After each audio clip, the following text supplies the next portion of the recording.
Je vais parler aujourd'hui à une célibataire du péché de la précipitation.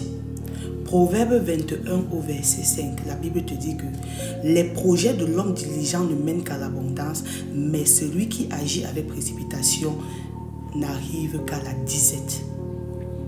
Il y a une conséquence très grave attachée au péché de la précipitation. Je parle aux célibataires, pourquoi? Parce qu'il s'agit ici du choix du conjoint. Le choix du conjoint fait partie des décisions les plus importantes dans ta vie en tant que femme.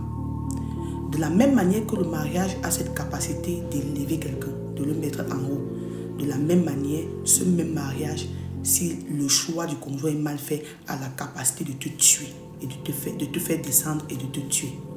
Chaque fois qu'il s'agit déjà de ce qui concerne cet aspect de ta vie, prends le temps de penser, prends le temps de réfléchir. Et je dis souvent aux femmes que vous pouvez prendre le temps également même de contrôler et de voir de quelle famille vient ce monsieur. Comment les gens agissent dans cette famille. Est-ce que les mariages réussissent dans cette famille-là? Comment est-ce qu'on traite les femmes, les épouses dans ces familles?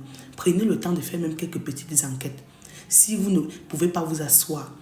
Donc, il y a aussi une autre stratégie, c'est de s'asseoir avec le Saint-Esprit et de demander la direction divine pour être sûr. Ce qui est sûr, il y a les signes qui ne trompent pas.